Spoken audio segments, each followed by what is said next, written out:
This is Real America's Voice. This is the water cooler. This is a show that had Trump on. And I guess CSL, they got booted for a week.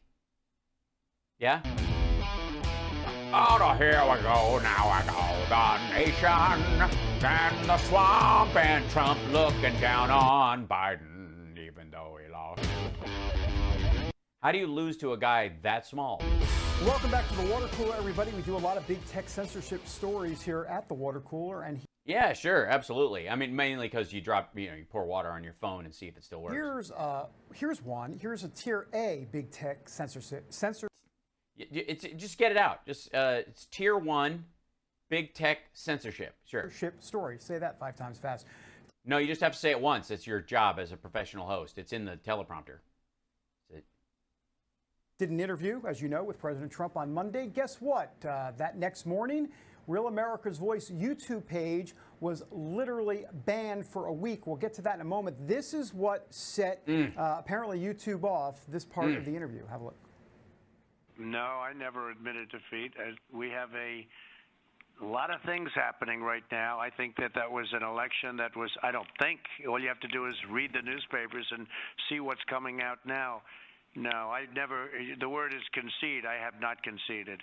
No, that's not what did it. I have not They had it on loop. Conceded is what he said. Anyhow, really? So they sent your notification. It wasn't that he was still saying the election was fraudulent, and as a former president, it's different than some rando asshole on your show saying it, that when the former president says it, it can incite violence as it did on January 6th, and that was one of the problems that they had.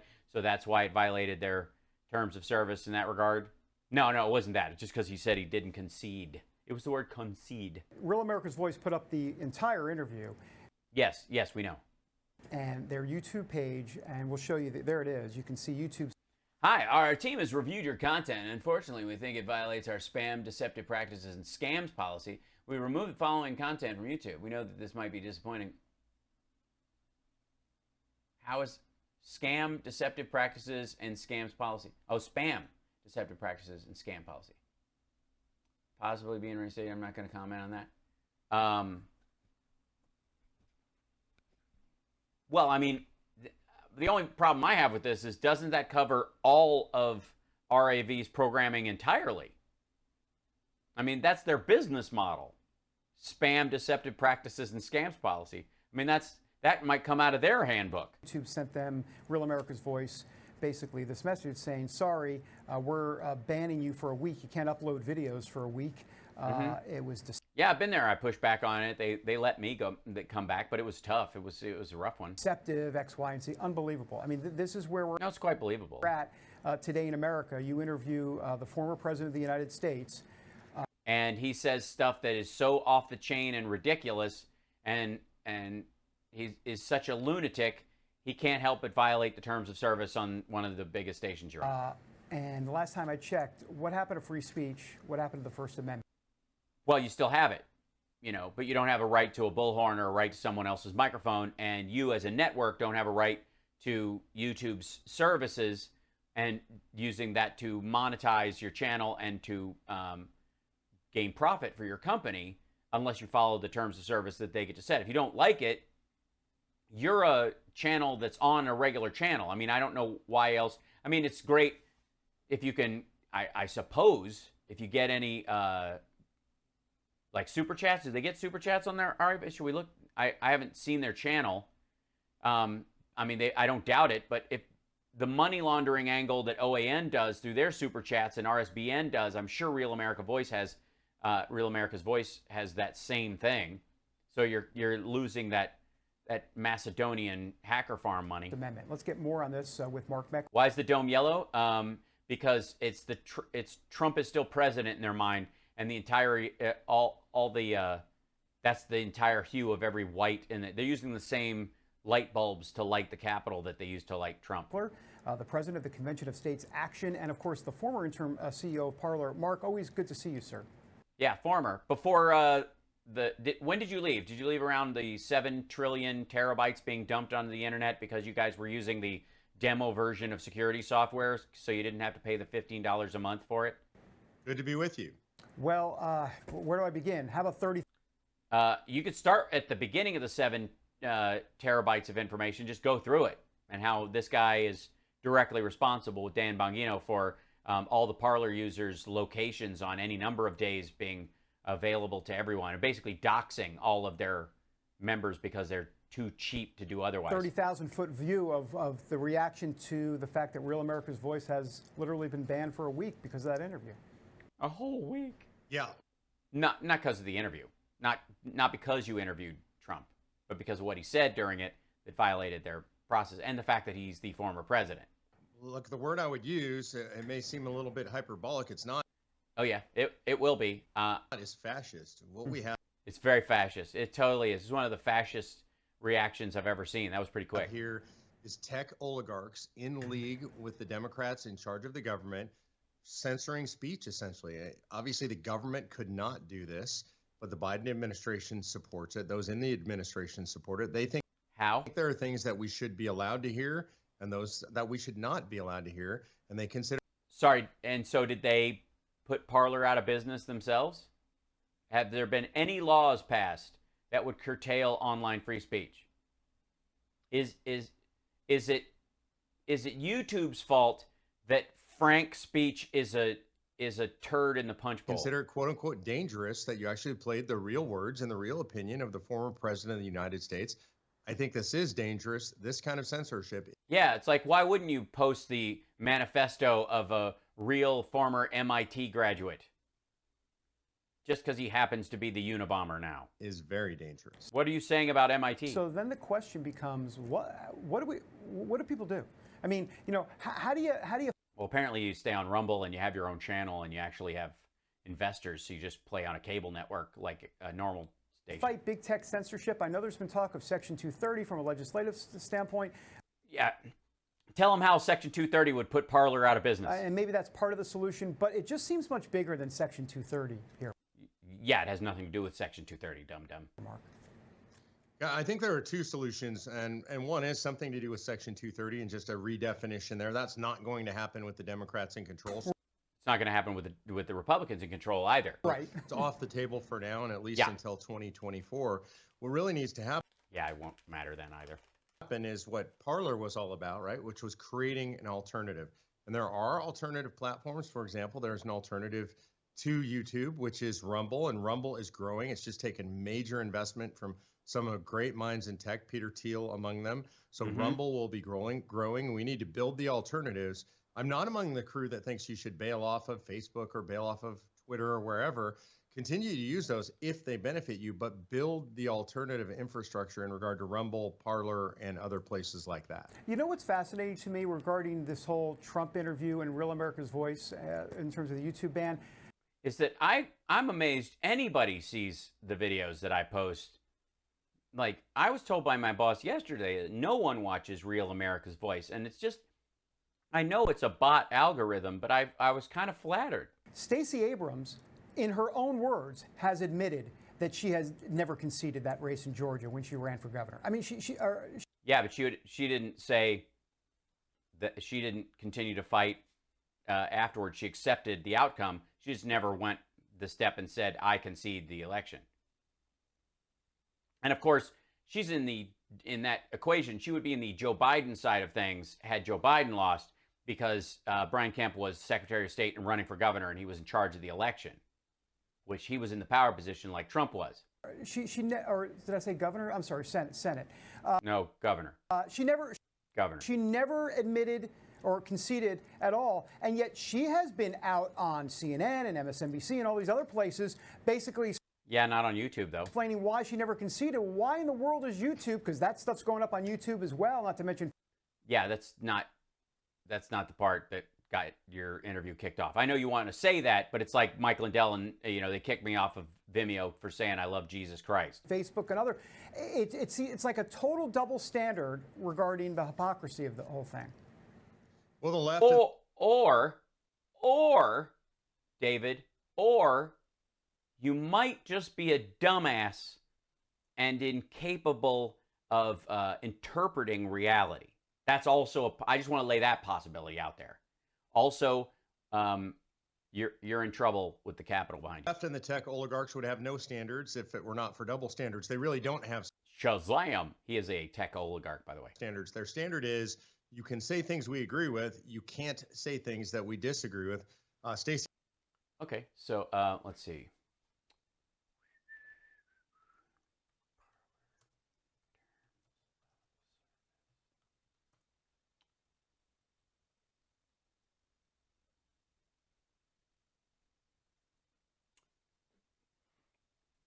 Let's see.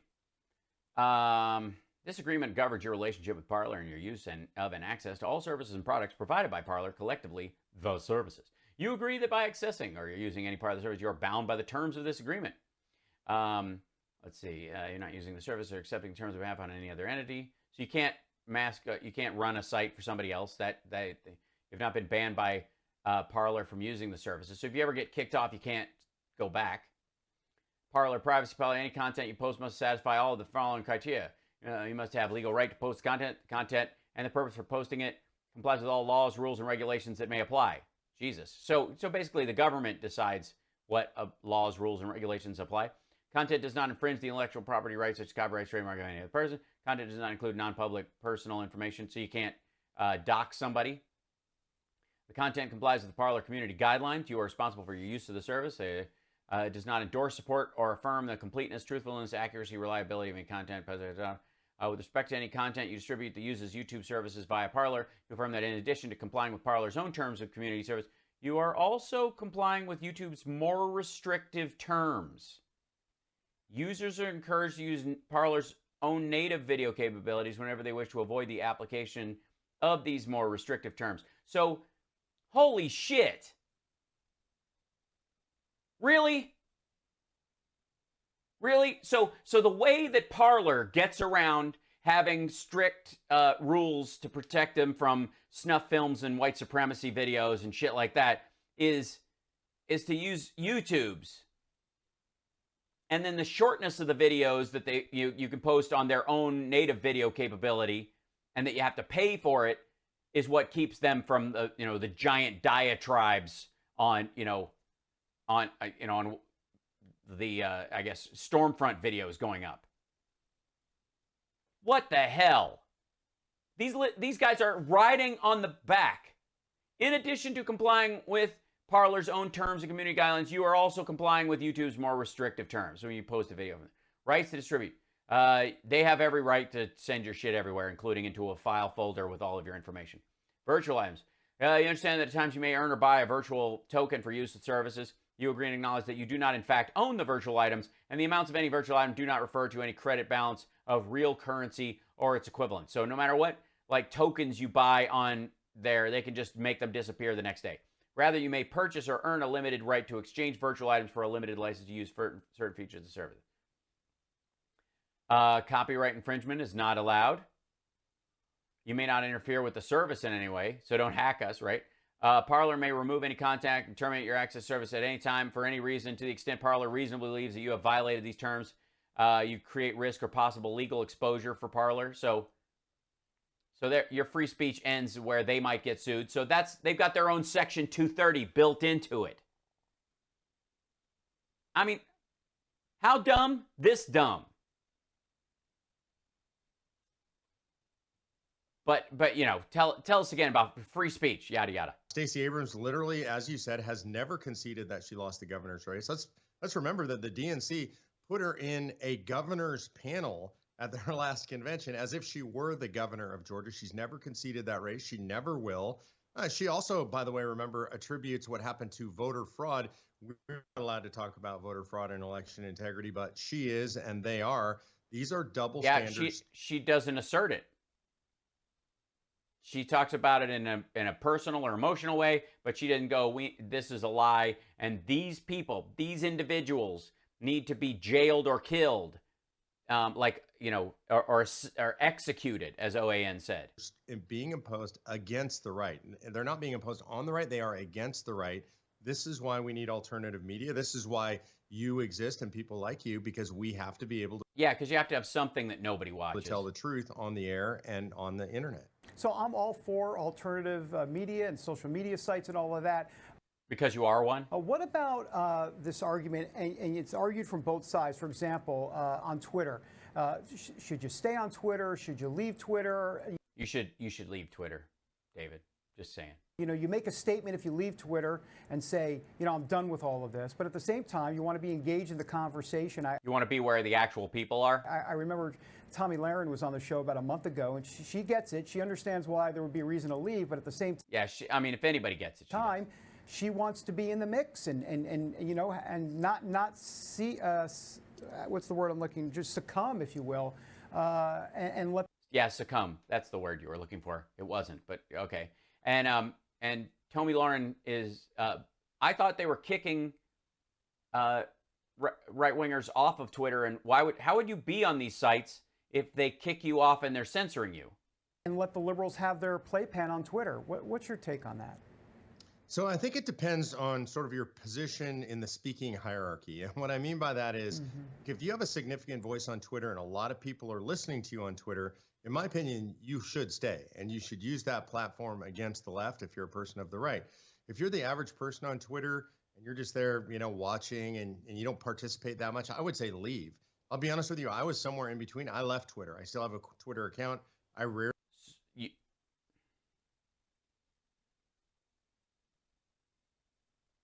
was somewhere in between. I left Twitter. I still have a Twitter account. I left Twitter. I still have a Twitter account. Use it. Sometimes I rarely use it. I use it to mock Twitter, but I rarely use it. But if you have a big So he still has a Twitter account, but he left. platform and good distribution, I don't think you give that up. I think you build alternatives behind. Yeah, don't give up the reach that it gives you when you're being censored. Behind and around it. Does this get worse, Mark, before it gets better? This show? Yeah, absolutely worse. What's your sense of where this is going, and what about the Trump factor in all of this as it relates to he's going to have a new social media platform, and that'll be interesting, or eventually. Yeah. We assume he's going to have one. Yeah, we assume. I do think it gets much worse. I think where we're headed is. Yes, it does get much worse when he has his own platform. If you look at Orwell's 1984, there's something called unpersoning that took place in there. In fact, I'm working on a documentary called Canceled about the cancel culture right now. This is very dangerous. What they intend to do is to erase us, not just your. But while they're erasing you, don't leave Twitter and Facebook and YouTube where you have a huge reach while you're erased. Erasers, I mean, if you go to a store, there's erasers all over the place. YouTube page. Oh. But you personally, they yeah, like to prevent you from getting a job, prevent you from being able to engage in the social sphere, prevent you from shopping online. Where this is headed is where China is, where you have essentially a a social credit score of your appropriate social capital to determine whether you're allowed to speak, exist, and be online. And of course, today, existing without being online, very difficult to do. So I think this results ultimately, if we allow it, unfettered control in total control. So as we wrap up here, I've got 30 seconds. I mean, this ultimately is about values here. I mean, someone's values. Yeah, that's what it is. Are going to reign supreme, and this is a cultural battle between good and evil, left and right, whatever you want to. Yeah, Tommy Lahren and Twitter and the number of followers she can have on Twitter that are actually real versus going on Parler and talking to a circle jerk sausage fest that's full of bots. I know it's good and evil. It's bad. Call it. I think it's a battle, frankly, between fascism and communism and free people who believe in free thought. So it's a three-way fight. I see. So who's the finger cuff in this situation? People are fascists. These people are communists. Whatever they call themselves, I don't own what they call. They don't call themselves that. They are fascists and communists who want totalitarian control of our system. They want to control what you think, what you say, what you can see. We can't allow that. Mark Meckler, great insight. Well, no, they want to control what you see on their site because they don't want snuff films, child porn, and white supremacy recruitment videos, or I guess Moorish recruitment videos for that matter, on their website. So they broom those things out, you know. But free speech. Great insight. I really appreciate you being here, the president of Convention of States Action, and of course the former interim CEO of Parler. Mark, thank you, sir. Former, yeah. How'd that work out? While you were there as the former interim, why were you there in the interim? Was it your decision to use the demo software version of the security? Thanks, David. Great. Yeah, thanks, David. I love talking tech with somebody who gets it.